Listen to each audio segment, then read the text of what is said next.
Welcome to our channel, where we celebrate and honor the legacies of remarkable individuals whose talents and achievements have left a memorable impact on our world. In each episode, we share news, heartfelt tributes, and cherished memories of those who have recently passed. Subscribe to stay connected and join our community in remembering and celebrating these extraordinary lives. Together, we pay tribute to their enduring contributions and keep their stories alive. Join us as we commemorate their legacies and inspire future generations with their remarkable journeys. Shelley Duvall, born on July 7, 1949 in Texas, passed away on July 11, 2024. She was a celebrated American actress known for her distinctive roles and collaborations with director Robert Altman. Over her career, Duvall garnered acclaim, earning nominations for a British Academy Film Award and 2 Primetime Emmys. Duvall's entry into the film industry was serendipitous. Director Robert Altman discovered her and cast her in the black comedy film Brewster McCloud, 1970, drawn to her vibrant presence. Despite initial hesitations about acting, she flourished under Altman's direction, appearing in McCabe and Mrs. Miller, 1971, and Thieves Like Us, 1974. Her breakthrough came with Altman's Nashville, 1975, but it was her leading role in 3 Women, 1977, that truly showcased her talent, earning her critical acclaim, including the Cannes Film Festival Award for Best Actress and a British Academy Film Award nomination. That same year, she also had a notable supporting role in Woody Allen's Annie Hall and hosted an episode of Saturday Night Live. Throughout the 1980s, Duvall became widely recognized for her diverse roles, including her portrayal of Olive Oyl in Altman's live-action adaptation of Popeye, and as Wendy Torrance in Stanley Kubrick's horror classic, The Shining, both released in 1980. She continued to work in notable projects such as Terry Gilliam's Time Bandits, 1981, Tim Burton's short film Frankenweenie, 1984, and the comedy Roxanne, 1987. Duvall also made significant contributions to children's television during this decade, creating and hosting Fairy Tale Theater, 1982-1987, and Nightmare Classics, 1989, receiving Primetime Emmy Award nominations for Tall Tales and Legends, 1985-1987, and Shelley Duvall's Bedtime Stories, 1992-1994.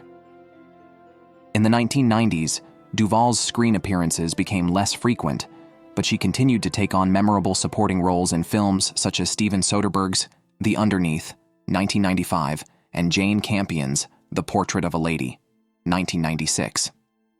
Following Manna from Heaven, 2002, she took a step back from acting, returning for her final role in the horror film The Forest Hills, 2023.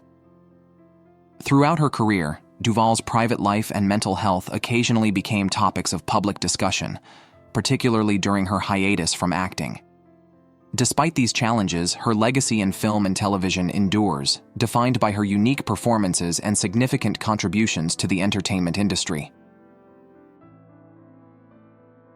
Sarah Faccio, born on April 18, 1932, and passing away on June 18, 2024, was a highly influential Argentine photographer and cultural figure. Known for her profound contributions to photography, Faccio's work resonated deeply with Latin American culture and society. Faccio embarked on her career in the 1950s, swiftly gaining recognition for her evocative black and white portraits and documentary photography.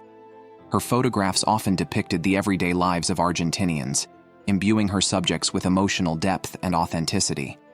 Among her most renowned works is the iconic portrait of the esteemed writer Jorge Luis Borges. Beyond her photography, Faccio played a pivotal role in advancing the art form in Argentina and globally. She co-founded La Azotea, one of Latin America's first publishing houses dedicated to photography books, significantly expanding the visibility of numerous photographers' works. Faccio's influence extended into journalism as well, where she served as a photojournalist for various magazines and newspapers. Through her lens, she captured pivotal historical moments and societal transformations, driven by a commitment to truth and a keen eye for the beauty in her surroundings. Her contributions earned her widespread acclaim and secured a lasting legacy in the realm of photography. Today, Sarah Facio's photography remains a vital chapter in Latin American cultural history, continuing to inspire photographers and artists worldwide. Her ability to capture the essence of the human spirit ensures that her legacy will endure for generations to come. Jane F. McAlevey was a prominent American Union organizer, author, and political commentator, known for her deep commitment to whole worker organizing and grassroots mass movements. She served as a senior policy fellow at UC Berkeley's Institute for Research on Labor and Employment and was a columnist for The Nation. McAlevey's career began with environmental activism in Central America at the Earth Island Institute and later at the Highlander Research and Education Center in Tennessee. She joined the AFL-CIO in 1996, where she developed her whole worker organizing model through the Stanford Organizing Project. McAlevey's leadership at SEIU's healthcare division from 2002 to 2004 and as executive director of SEIU Nevada led to significant achievements, including employer-paid family healthcare and innovative contract negotiation strategies. Despite battling cancer, McAlevey remained dedicated to her work, writing her memoir, Raising Expectations and Raising Hell, in 2009 and pursuing a PhD, resulting in her influential book, No Shortcuts. Her contributions continued with A Collective Bargain and Rules to Win By, focusing on union organizing and democracy. In 2019, McAlevey joined UC Berkeley as a senior policy fellow and became a columnist for The Nation, reporting on strikes and labor movements. Diagnosed with multiple myeloma in 2021, she entered hospice care in April 2024 and passed away on July 7, 2024, at her cabin in Muir Beach, leaving behind a legacy of transformative organizing and advocacy for worker rights and democracy. Heinrich Fürst zu Fürstenberg, born on July 17, 1950, and passing away on July 11, 2024, was a prominent figure in Germany as the head of the House of Fürstenberg, a historic noble family with deep roots in the region.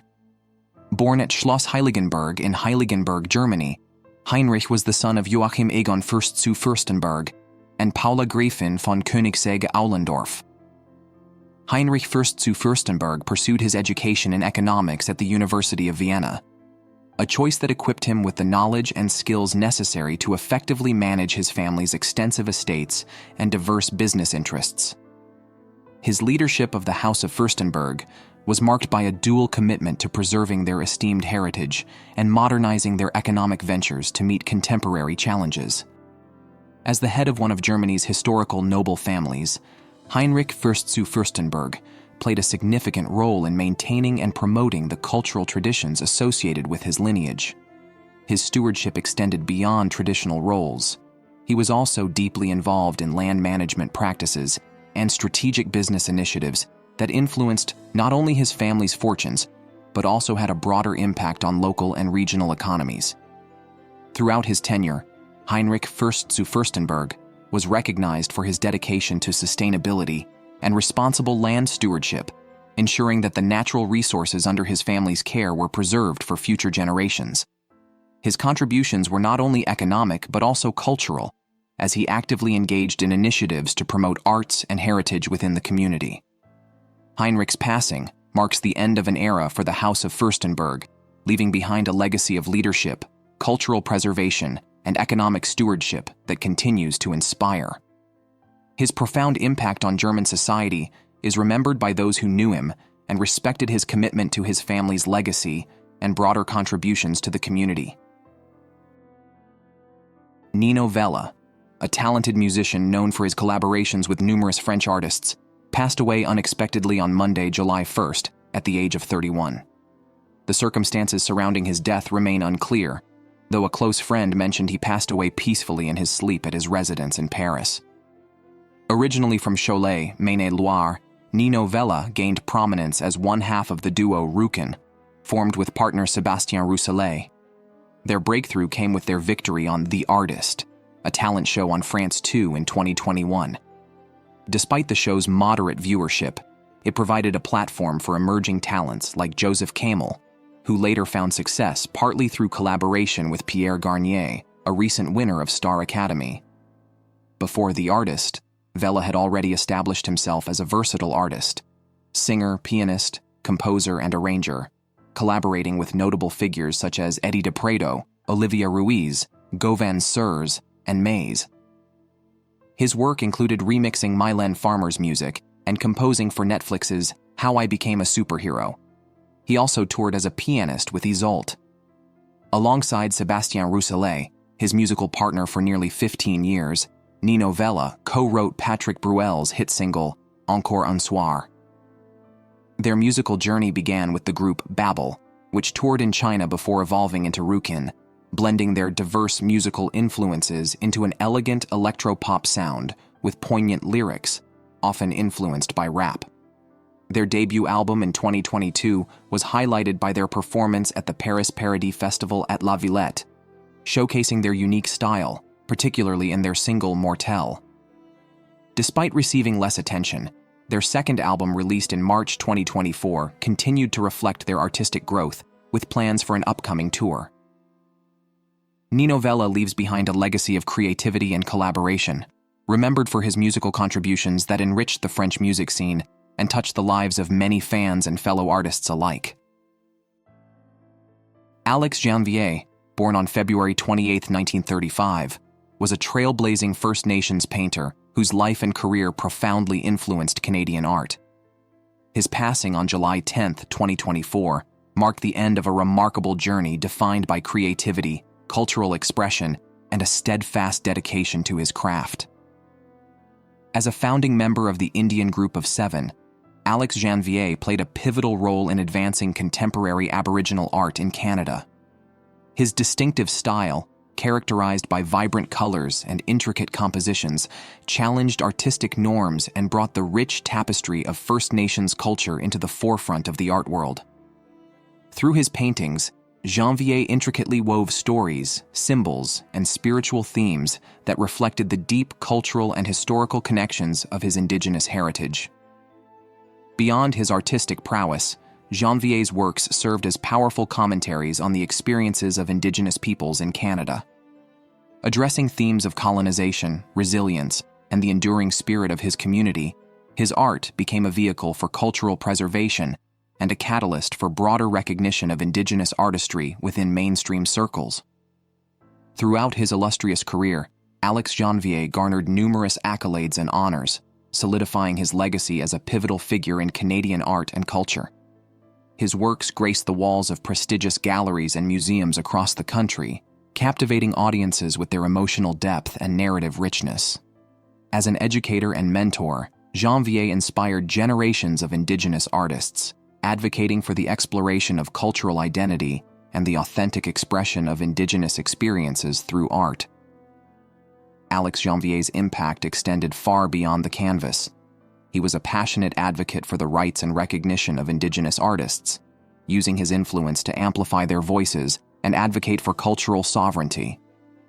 His legacy continues to resonate as a beacon of empowerment, creativity, and cultural pride, inspiring all who encounter his art to appreciate its transformative power. In remembering Alex Janvier, we celebrate his extraordinary contributions to Canadian art and honor his enduring legacy as a pioneering artist and cultural advocate. His vibrant and evocative works will continue to inspire and educate future generations, ensuring that his vision and spirit live on in the hearts and minds of those touched by his artistry. Rest in peace, Alex Janvier.